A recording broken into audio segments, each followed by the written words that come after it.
Between 1984 and 1987, over 150,000 Americans mailed $1,000 each to a televangelist in South Carolina. He promised them a lifetime of annual vacations at a luxury Christian resort, a 501-room hotel, a 163-foot waterslide, a replica of ancient Jerusalem. He was on television every day, weeping when he talked about God's plan for their lives. They sent $158 million. 19 years later, a federal court calculated their refund. Each partner received a check for $6.54. The resort was Heritage USA. At its peak, the third most visited theme park in America. The televangelist was Jim Bakker, and the distance between those two numbers, between $1,000 of faith and $6.54 of restitution, is the full measure of one of the largest financial frauds in American religious history. Jim Bakker did not start as a con man. He started as a puppeteer. In 1960, a 20-year-old from Muskegon, Michigan, enrolled at North Central Bible College in Minneapolis, where he met a girl named Tammy Faye LaValle. They married, dropped out, and took to the road as itinerant Assemblies of God evangelists, a young couple performing children's puppet shows in church basements across the Midwest. The puppets were named Susie Moppet and Ollie the Alligator. Pat Robertson saw something in the act and hired the Bakkers for his fledgling Christian broadcasting network, where Jim became the original host of the 700 Club. The chemistry between Bakker and the camera was immediate. He had the voice of a neighbor asking for a favor, conversational, warm, intimate. The kind of presence that made a woman in Topeka feel like a personal friend was confiding in her over coffee. It was a gift, and Bakker understood exactly what it was worth. But he had a pattern. He built things, fought the people above him, and left. After disputes with Robertson over creative control and money, he moved to Paul and Jan Crouch's Trinity Broadcasting Network in California. After disputes with the Crouches, he left again.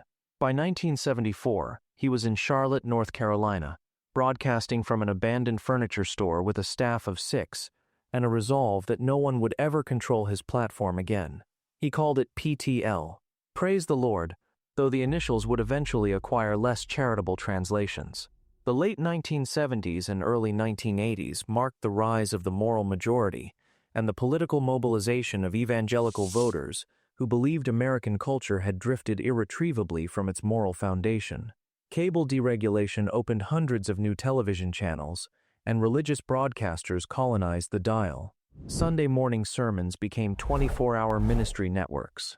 For millions of suburban, middle-class evangelicals who viewed mainstream American permissiveness with genuine alarm, PTL offered what the secular world could not: a daily, intimate, televised community led by people who prayed like them, looked like them, and wept openly about it. On the PTL Club, airing every weekday on a network that eventually reached 13 million homes across 1,300 cable systems, Bakker told viewers their donations were not charity, they were seeds. God would multiply the investment many times over, returning it as health, wealth, and divine favor. Sending money to PTL was an act of worship that would be rewarded on earth. The prosperity gospel, the doctrine that God rewards financial faith with material abundance, was not new. Bakker's innovation was broadcasting it daily, with the emotional cadence of daytime television, to an audience that already trusted him as a friend. Tammy Faye sang. Jim wept. The phones rang, and the checks arrived. Millions of dollars a month, deposited into the accounts of Heritage Village Church and Missionary Fellowship, Incorporated, a tax-exempt 501c3 religious organization, controlled entirely by Jim Bakker. He had built something no one could take from him, but the television network needed a visual centerpiece, an ongoing construction project Bakker could point the cameras at every day, a physical reason to ask for money that viewers could watch materialize in steel and concrete. What he built was a theme park. Heritage USA opened in phases beginning in 1978 on 2,300 acres of rural land in Fort Mill, South Carolina, just south of the Charlotte metropolitan area. The initial facilities were modest: television studios, a campground, paved walking paths through the pines. The vision was not, Bakker told his viewers he was building a Christian Disneyland, a sanctuary where families could vacation without secular compromise, where faith and leisure were the same activity. And throughout the early 1980s, under the direction of church architect Roe Messner, that vision materialized at a pace that would have given Walt Disney pause. The crown jewel was the Heritage Grand Hotel, completed in 1986, a 501-room Georgian-style complex anchored by a massive glass-ceilinged atrium. Attached to the hotel was Main Street, USA, an enclosed shopping corridor designed to evoke a turn-of-the-century American town. The ceiling was painted to look like a permanent blue sky, an artificial heaven that ensured the sun never set on Bakker's empire. Under that painted sky, visitors browsed Christian bookshops, bought PTL memorabilia, and ate at the Bakkery, completely insulated from the Carolina heat and the evening news beyond the glass. Outside, Heritage Island drew the families with children. A football field-sized wave pool, an artificial sand beach with 1,400 lounge chairs, and the Typhoon, a 163-foot fiberglass waterslide that sent riders plummeting at 30 miles per hour. King's Castle housed an arcade and go-kart track behind medieval fortress walls. The upper room offered a life-sized replica of the site of the Last Supper, where volunteers maintained a 24-hour prayer vigil. The Jerusalem Amphitheater staged full theatrical reenactments of the crucifixion beneath open sky. Even Billy Graham's actual childhood farmhouse, a 2,400-square-foot dairy house, had been physically uprooted from its original location in Charlotte and transplanted onto the Heritage USA grounds to lend the weight of genuine American religious history to a park built largely on fiberglass and theatrical sets. The smell was chlorine and funnel cakes and hairspray. The sound was synthesized praise music piped through concealed outdoor speakers, layered with the roar of the wave pool, the screams from the Typhoon, and the amplified weeping of Jim and Tammy Faye, broadcasting live from the studio at the heart of the complex. The visual was pastel neon reflecting off peeling fiberglass, manicured astroturf stretching to the tree line, and families in matching vacation t-shirts pushing strollers down clean sidewalks, the wristbands on their arms damp with sweat and chlorine. By 1986, Heritage USA reported nearly 6 million visitors a year, the third most attended theme park in the United States, behind only Walt Disney World and Disneyland. It employed 2,500 people and generated up to $129 million in annual revenue, roughly $350 million in today's dollars. For York County, it was the economic engine.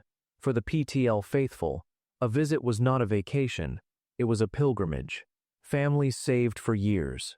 They drove from Ohio, from Texas, from upstate New York with their kids in the back seat and their church clothes in the trunk, arriving at a place that validated everything they believed about God and America and the promise of prosperity. The $1,000 check they had mailed to Bakker was not an abstraction here. It was the waterslide. It was the hotel room. It was the blue sky painted above Main Street. Richard Dortch, PTL's senior vice president, once captured the theological architecture of the entire operation in a single sentence. If Jesus were walking the earth today, I believe he would want a water park to minister to his followers. The ministry was losing $2 million a month. In January 1984, Bakker launched a financing mechanism he called the Lifetime Partnership. He pitched it directly to viewers during live broadcasts, and the offer was seductively simple. For a one-time donation of $1,000, a supporter would become a partner and receive a guaranteed 4-day, 3-night stay at the Heritage Grand Hotel every year for the rest of their life. Bakker looked into the camera and promised, explicitly, on national television, over and over, that enrollment would be capped at exactly 25,000 partners. A 501-room hotel could accommodate 25,000 annual visitors rotating through on 4-day stays. The math, he told his audience, was sound. He sold 66,683 partnerships for the Grand Hotel alone, nearly 3 times the stated cap. He then launched additional tiers, silver, gold, diamond, for a proposed 500-room Heritage Towers hotel, for 50 bunkhouses, for campgrounds. Across all programs, PTL sold over 150,000 lifetime partnerships, collecting more than $158 million. Even at maximum occupancy, 365 days a year, with every room dedicated exclusively to partners, the Grand Hotel could not honor annual stays for 66,683 families. The Heritage Towers, which was supposed to absorb the overflow, was never completed. Of the 50 promised bunkhouses, one was built. The reason this worked for as long as it did is structural. By classifying the $1,000 payments as donations to a tax-exempt church, rather than purchases of a commercial timeshare, Bakker sidestepped SEC regulation, bypassed real estate disclosure requirements, and stripped donors of any enforceable contract or equity. The partners had no legal claim to a room. They had a receipt for a charitable contribution and a televised promise from a man they trusted to speak for God. The money did not sit in a construction escrow. It poured directly into PTL's general operating fund, where it covered broadcast debts, construction that generated more fundraising content, and the Bakkers' personal accounts. Between 1984 and 1987, Jim and Tammy Faye extracted approximately $4.8 million in direct salary, bonuses, and personal benefits.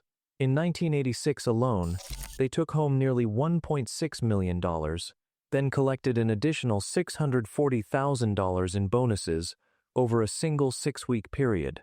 PTL funds purchased 6 luxury homes, a lakefront compound on Lake Wylie, a fleet of Mercedes-Benzes, and a $500,000 Florida condominium with $22,000 in floor-to-ceiling mirrors. The IRS audit cataloged the rest: a $570 shower curtain, gold-plated bathroom fixtures, an $8,500 personal waterslide at the parsonage, a multi-story air-conditioned playhouse for the Bakker children. The family pets had an air-conditioned doghouse. Federal regulators had already looked at PTL and decided not to act.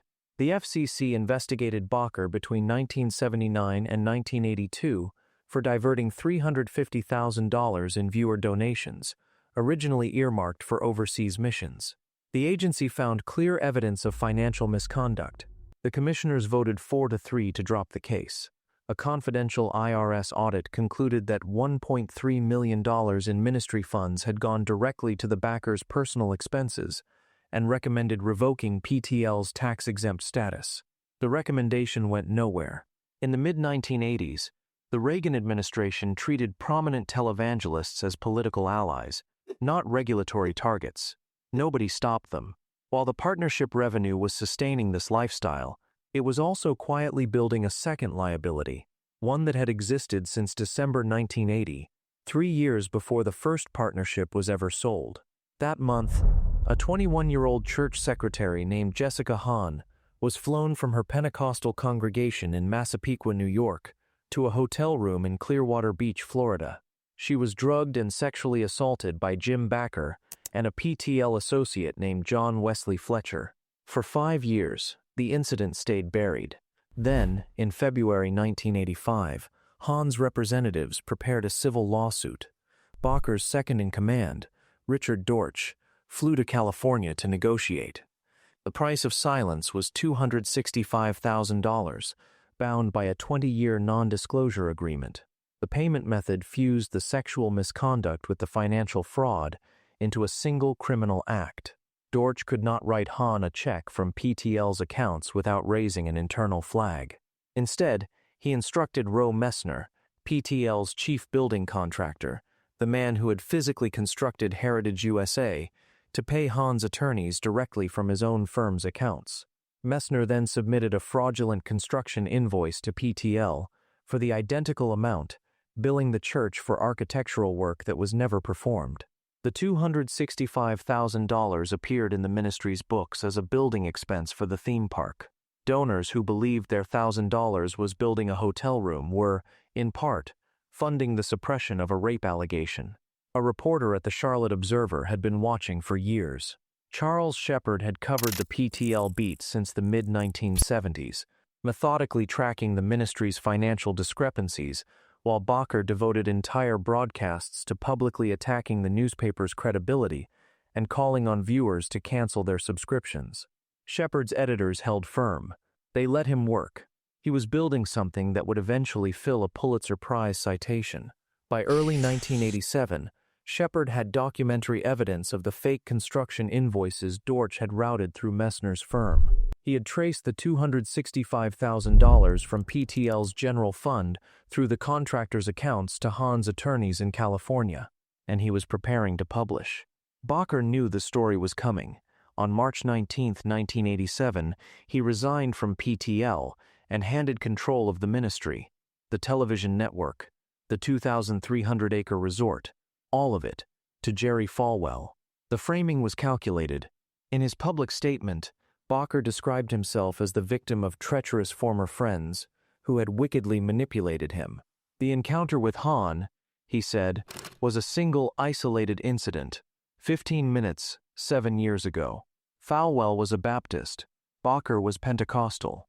They preached to different demographics, subscribed to different theologies, and had spent years as quiet rivals for the soul of American televangelism.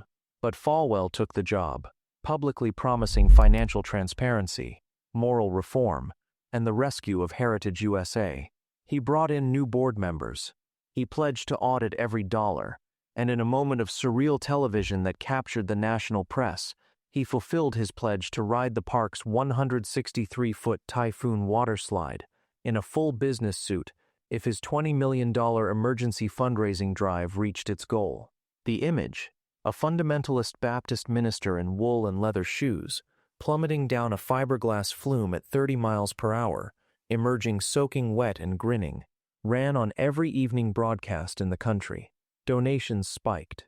For 6 months, the public narrative shifted to recovery, new leadership, clean books, a real future. Then Falwell opened the books. The $20 million covered a fraction of what he found.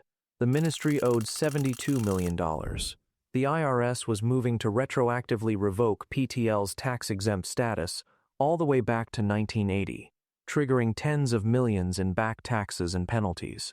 The organization that had operated a shopping mall, a water park, and a luxury hotel under the legal classification of a church was now being reclassified as what it had always functioned as, a commercial enterprise. And the Heritage Towers, the 21-story hotel sold to 68,755 partners at $1,000 each, was a bare concrete skeleton standing in the woods. No windows, no plumbing, no elevator cabs, just rebar and poured slab, 21 stories of promises that had already been spent. Falwell and his entire board resigned in October 1987.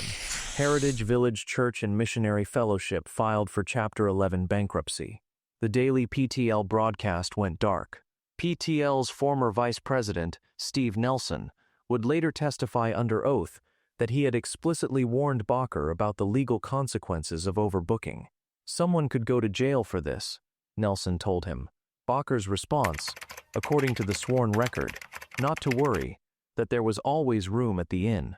On December 5, 1988, a federal grand jury indicted Jim Bakker on 8 counts of mail fraud, 15 counts of wire fraud, and 1 count of conspiracy. The trial began in Charlotte on August 21, 1989, before United States District Judge Robert Potter, known locally as Maximum Bob. The prosecution's case was not theological. It was arithmetic. Postal inspectors and federal accountants from a joint FBI, IRS, and Postal Service task force laid out the numbers for the jury. 25,000 promised, 66,683 sold, 501 rooms, $158 million collected, $4.8 million personally extracted. The physical impossibility of fulfilling the partnership contracts was not a matter of interpretation, it was multiplication. The defense argued that Bakker sincerely believed God would provide, that the partnerships were acts of faith, not commercial transactions, and that divine intervention would somehow close the gap between 66,683 promises and 501 rooms. The jury was not persuaded.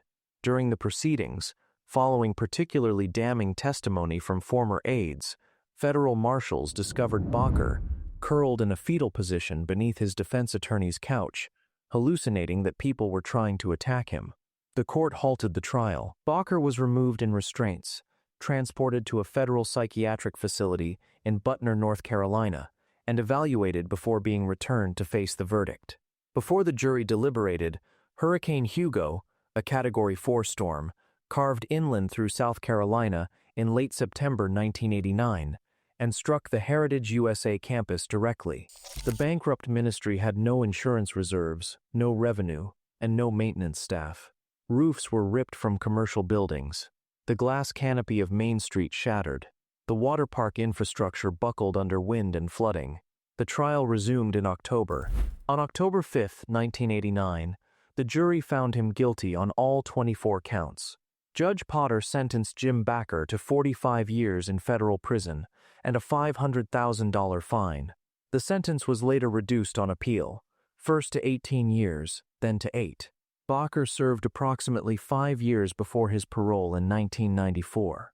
Richard Dortch, the executive who had laundered the hush money through fake invoices, pleaded guilty to fraud and conspiracy and received 8 years and a $500,000 fine. Roe Messner was convicted of bankruptcy fraud in 1996 and sentenced to 27 months. In 1993, while Bakker sat in a federal cell, Messner married Tammy Faye. For a decade after the storm, 2,300 acres of Christian Disneyland rotted in the Fort Mill heat. The pink fiberglass of the waterslides bleached to chalky white and cracked like dead skin. Kudzu and wild briars swallowed the parking lots. The wave pool filled with black water and algae. Inside the hotel, the artificial blue sky of Main Street peeled from the ceiling in long curls, exposing industrial ductwork where heaven used to be.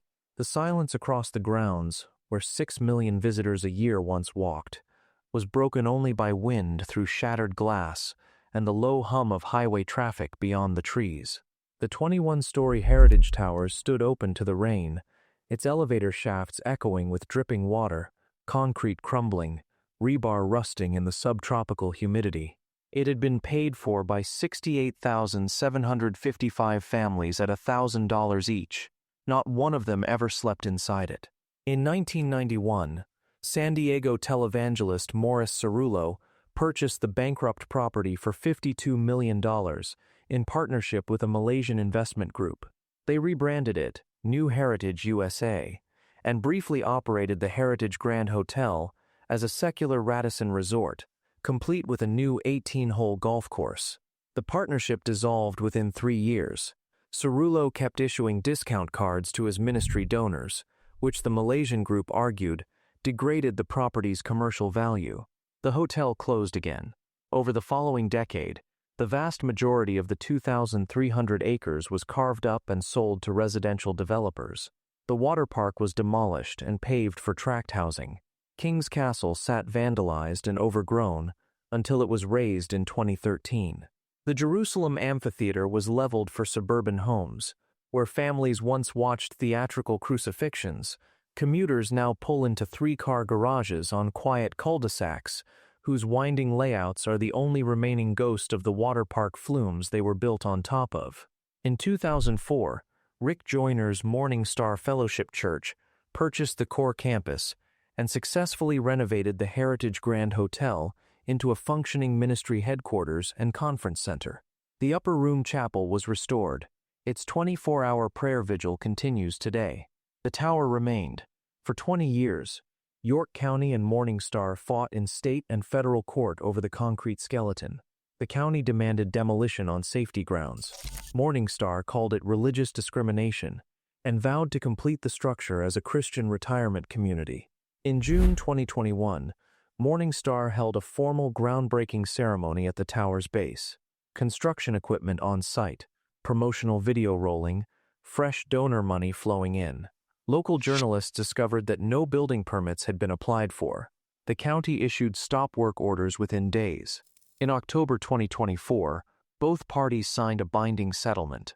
Morning Star has exactly 18 months to secure valid permits and prove the tower meets modern structural codes. If they fail, they are legally obligated to demolish it at their own expense within 9 months. More than 150,000 defrauded lifetime partners filed a class action lawsuit that ground through the courts for 16 years. The $129 million civil judgment against Bakker was uncollectible. The estate was bankrupt. The partners eventually received restitution through a secondary settlement with PTL's accounting firm. Each person who had mailed in $1,000 for a lifetime of vacations received a check for $6.54. Hundreds of them endorsed the checks and mailed them back to Jim Bakker. He had returned to televangelism, hosting the Jim Bakker Show from Branson, Missouri, selling survival food buckets and end times merchandise to a new audience. In 2020, the state of Missouri sued him for marketing fraudulent COVID-19 cures on his broadcast. The air-conditioned doghouse sold at the bankruptcy auction for $4,500. Jim Bakker is still on television. The tower is still standing over Fort Mill, 21 stories of concrete and rebar, waiting for a permit deadline that has already started. And somewhere in a filing cabinet in Middle America, there is a canceled check for $6.54. Did your family ever send money to PTL? Did you visit Heritage USA, ride the typhoon, walk under that painted sky, sit in the studio audience while the cameras rolled? Drop your story in the comments. If this is the kind of story you come here for, the real history behind the places that shaped American faith and American leisure, subscribe.